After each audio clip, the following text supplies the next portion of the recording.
Hello everyone, welcome back to my new vlog. कैसे हैं आप सभी? आई होप आप सभी अच्छे होंगे और मैं भी ठीक हूँ। तो फ्रेंड्स, मैं आ चुकी हूँ मेरे ससुराल और ये जो वीडियो है ये लास्ट नवंबर का है। और उस टाइम पे मुझे मेरे ससुराल जाना पड़ा था। तो पहले तो जाने का प्लान नहीं था, और क्योंकि बच्चों की भी छुट्टियाँ नहीं थी तो अचानक से फिर हमारी तैयारी हुई एक दिन में। और क्योंकि शादियों वाला सीज़न चल रहा है ना, तो इस टाइम पे कुछ शादी में भी शामिल होना था हम लोगों को। तो वही था, अचानक से प्लान हुआ एक दिन में और फिर हम सब लोग आ पहुँचे थे मेरे गांव में। तो सभी लोग आए हुए थे, बच्चे भी, क्योंकि बच्चों को फिर वहाँ कौन देखता। और मम्मी भी आई हैं और हस्बैंड भी, सब लोग आ चुके थे। तो यहाँ पर ये सुबह का टाइम है, इससे एक दिन पहले हम लोग आए थे। रात हो गई थी, तो यहाँ सुबह सुबह हम लोग रेडी हो गए थे और हम लोग जा रहे थे हमारी दीदी के घर में। दीदी मतलब मेरी जो ननद हैं, सेकंड नंबर वाली, तो उनके घर पे जा रहे थे। और आप सबको पता ही होगा कि पिछले साल जिनकी शादी हुई थी, जो मेरी बहू आई थी ना, उन्हीं की मैरिज एनिवर्सरी है। और जिन लोग को नहीं पता है तो उनको मैं बता दूं कि मेरी दीदी की बहू की फ़र्स्ट एनिवर्सरी है। तो वहाँ पर हम लोग जाने के लिए सब लोग रेडी हो गए थे। तो ये सबसे बड़ी दीदी हैं, साथ में ही आई हैं हम लोग के, और साथ में ही जाएंगी, ये हमारे पास ही रहती हैं। तो सब लोग वही यहाँ पर रेडी हो गए थे। और बस रेडी होने के बाद हम लोग निकले थे घर से। और थोड़ा जल्दी ही निकलना था, और क्योंकि सुबह में पूजा वगैरह थी तो वहाँ पर टाइम से पहुँचना था। पूजा एक्चुअली मंदिर में थी, घर पे नहीं थी। तो घर से थोड़ा दूर में था मंदिर, तो वहाँ पर पूजा में शामिल होना था। और इसके बाद ना बहुत सारे लोग आए थे, और घर के तो सभी लोग थे, सभी दीदी थी जिनको आप सब लोग जानते ही हैं। तो सभी लोग आए हुए थे। तो वही टाइम का कुछ पता ही नहीं चला कब बीत गया। और मैं अभी शाम को मिल रही हूँ। शाम को छोटी सी पार्टी है, ये होटल में पार्टी दी गई थी और यहाँ पर सभी लोग थे। लेकिन यहाँ भी मैंने जो है बहुत सारा वीडियो नहीं बनाया। मतलब होता है ना, जब सब लोग मिलते हैं तो ज़्यादा वीडियो शूट करने का टाइम ही नहीं मिलता है, और वही सबके साथ में टाइम बिताना होता है। तो ये है मेरी बहू रानी, जिनकी मैरिज एनिवर्सरी है, और ये फर्स्ट एनिवर्सरी है इनकी।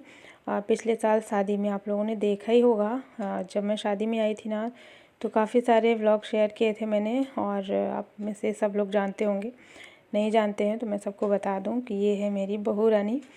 और यहाँ पर ना बहुत अच्छा लग रहा था, तो छोटी सी एक क्लिप मैंने शूट करी थी चारों तरफ की, और ये टेरेस पे था और बहुत अच्छा लग रहा था। मतलब उस टाइम पे ना ठंड भी बहुत हल्की हल्की सी थी, तो काफ़ी अच्छा लग रहा था। और सभी दीदी लोग आई थी, और मेरी जो भांजी थी वो भी आई थी। आप लोग जानते ही होंगे, सबसे बड़ी वाली दीदी की जो बेटी है वो भी आई हुई थी। तो मतलब बहुत ज़्यादा लोग भी नहीं थे, लेकिन अपने जो ख़ास होते हैं ना, बस उतने ही लोग थे। और भीड़ इतनी जितनी दिख रही थी, बस इतने ही लोग थे। और इनके मायके साइड के थे, बहू के, और बहुत सारे लोग थे, बहुत सारे मेहमान भी थे। तो सबको मैं दिखा भी नहीं पाई। और वही होता है ना, जब ज़्यादा लोग मिलते हैं और काफ़ी टाइम के बाद मिलते हैं, तो फिर हम भूल जाते हैं वीडियोस वगैरह बनाना। मेरे साथ अक्सर ऐसा होता है। तो बहुत छोटी सी क्लिप यहाँ पे मैंने शूट करी थी, और वही आप लोगों के साथ में शेयर करना था मुझे।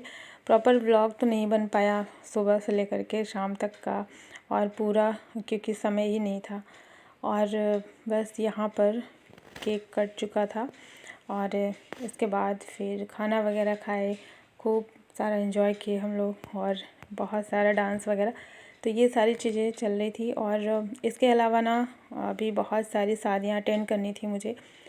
तो ये जो दिन था एनिवर्सरी का, इसके एक दिन पहले ही हम लोग आए थे। और ये एक्चुअली अचानक से पड़ गया कि हाँ शादियों में जाना है, तो एनिवर्सरी भी अटेंड करेंगे। और मतलब ये सारी चीज़ें ना लगातार हो गई थी, एक के बाद एक सबकी डेट जो है आ गई थी। तो इसी वजह से आ गए थे, और नहीं तो शायद ये दिन जो है हम लोग एंजॉय नहीं कर पाते। तो चलिए, जो होता है अच्छे के लिए होता है। और बस यहाँ पर जो पार्टी थी ना, वो समाप्त होने ही वाली थी। इसके बाद वही बस खाना पीना वगैरह, और फिर देर रात तक जो है हम लोग यहाँ पर थे लगभग 12 बजे तक। इसके बाद फिर घर चले गए थे। तो फ्रेंड्स ये मेरा लुक है, और ये वाली साड़ी ना मुझे बहुत पसंद है, और आप लोगों ने देखी भी होगी शायद। मैं किसी व्रत में पहनी हुई थी, तो यही साड़ी मैं पहनी थी, और बस ये मेरा लुक है। और चलिए चलते हैं आगे की तरफ। और आगे ना इतनी सारी शादी पार्टी पड़ गई थी, एक के बाद एक बहुत सारी थी, तो उसके बाद का कोई वीडियो नहीं है। और फिर कुछ दिन तक गांव में हम लोग रुके भी थे, लेकिन इतनी ज़्यादा व्यस्तता थी, कभी यहाँ जाना कभी वहाँ जाना, इस तरीके से ना और काफ़ी ज़्यादा बिजी वाला टाइम हो गया था मेरा, तो मैं वहाँ का कोई वीडियो नहीं शूट करी। और फिर मैं वापस आ चुकी थी यहाँ पर अपने क्वार्टर में। तो कुछ दिन वहाँ जितने दिन भी रुकी थी ना, एक दिन का भी समय ऐसा नहीं था कि मैं अच्छे से मतलब घर पे रहूँ पूरा दिन। ये होता है ना कि वहाँ बहुत सारे रिश्तेदार हैं, तो कभी कहीं इस तरीके से वहाँ पर जाना था। तो ये सारा कुछ हो गया था, और मैं वापस आ गई थी। और आने के बाद जो है कई दिनों तक वीडियो नहीं शूट किया था मैंने, और ठंडी का मौसम था। और जब मैं यहाँ पर पहुँची हूँ ना, तो दिसंबर आ चुका था, और दिसंबर आने के बाद ना ठंड भी काफ़ी ज़्यादा बढ़ गई थी। तो इस वजह से ना कोई वीडियो नहीं शूट किया, और काम भी बहुत सारा हो गया था। और कहीं से आने के बाद ना थकान भी बहुत ज़्यादा हो जाती है, तो घर के कुछ काम ऐसे थे, तो इसमें मैं व्यस्त हो गई थी।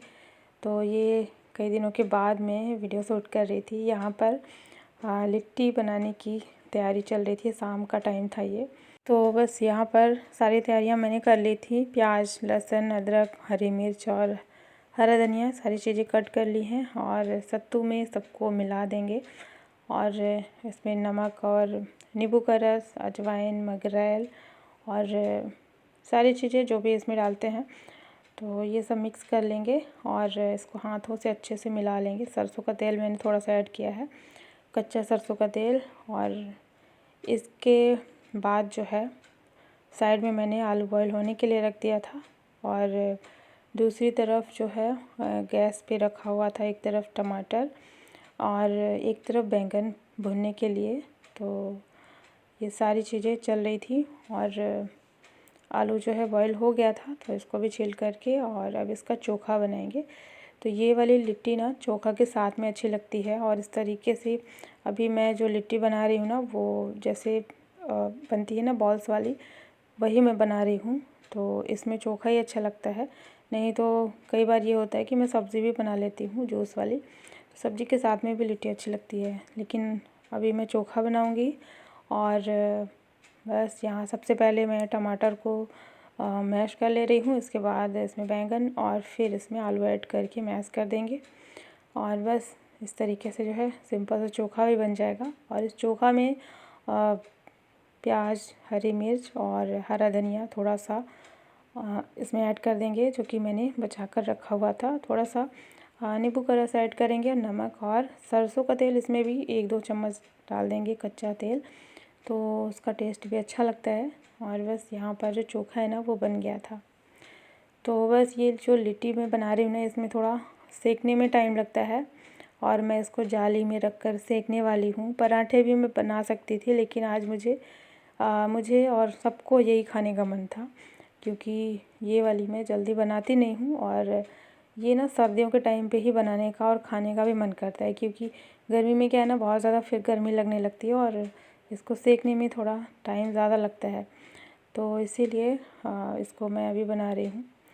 तो यहाँ पर आग वगैरह का तो कोई वो किया नहीं था, क्योंकि इसमें भी टाइम लगता है फिर आग जलाने में, और बाहर फिर काफ़ी ज़्यादा ठंड भी थी, तो इसलिए मैंने कहा कि मैं गैस पे ही बना लूँगी धीमी धीमी आंच में। और यहाँ पर देखिए चोखा बन गया था, और जो आटा है ना वो सबसे पहले ही मैंने गूँथ करके रख दिया था। और इस आटे में थोड़ा सा नमक और थोड़ा सा घी का मोयन डाल करके गुनगुने पानी से आटा मैंने तैयार कर लिया था। तो ये जो आटा है इसको गूँथ करके रख दिया था 10-15 मिनट के लिए, तो ये सेट हो गया बढ़िया से। और अब इसकी लिट्टी बना करके तैयार करेंगे। तो ये वाला आटा जो है काफ़ी ज़्यादा सख्त गूँथा हुआ था मैंने, तभी इसकी लिट्टी अच्छी बनेगी, कुरकुरी रहेगी बाहर से और खाने में भी टेस्टी लगेगी। काफ़ी ज़्यादा टाइट आटा गूँथ करके रखा था मैंने, रखने के बाद भी सॉफ्ट नहीं हुआ था। तो अब इसकी लोइयाँ बना लेंगे छोटी छोटी और फिर इसकी जो है लोइयों की ना कटोरी बना लेंगे। और जो कटोरी हम बनाते हैं इसकी ना तो बहुत पतली बनाएंगे, और क्योंकि इसको बेलना तो है नहीं तो इसीलिए बहुत पतली कटोरियाँ बनाएंगे। और इसमें 1 चम्मच सत्तू ऐड करेंगे और फिर इसको कवर कर देंगे। ऊपर से एक्स्ट्रा आटा जो भी रहेगा उसको अलग कर देंगे, निकाल देंगे।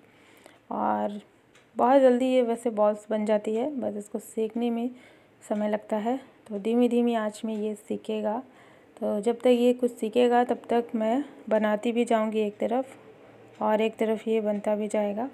तो इस तरीके से अभी मैंने जो है गैस को जला करके इसके ऊपर जाली रख दी है। तो ये जाली बहुत काम की है और इसी में मैं ये लिट्टी बनाऊंगी। तो गैस की फ्लेम को कम कर दिया है मैंने और इसके बाद एक के बाद एक इसमें ऐसे रखते जाएंगे, इसको पलटते हुए थोड़ी थोड़ी देर में सेकते जाएंगे चारों तरफ बराबर से। जब ये सिक जाएगी तो इसको मैं निकालूंगी। तो यहाँ पर आप देख सकते हैं जो लिट्टी है ना चारों तरफ से अच्छे से सिक चुकी है। और अब इसको निकाल देंगे, दूसरे बर्तन में रखेंगे और इसमें ऊपर से डाल देंगे 2 चम्मच घी। तो यहाँ पर घी को मैंने गरम नहीं किया है क्योंकि लिट्टी गरम है, तो इसको ऊपर से ऐड कर देंगे। तो जो घी है ना ये पिघल जाएगा और इसको घी में बढ़िया से डिप करके ऐसे ही मतलब इसको छोड़ देंगे और एक एक करके मैं खाने के लिए भी दे दूँगी। तो बस इस तरीके से जो है लिट्टी बन चुकी है और एक तरफ खाना भी दे दूँगी, एक तरफ ये बनता भी जा रहा है। तो देखिए यहाँ पर आज का डिनर तैयार है, लिट्टी चोखा, और बहुत ज़्यादा टेस्टी बना था, बहुत ही ज़्यादा। तो चलिए आज का व्लॉग मैं यहीं पे एंड करती हूँ।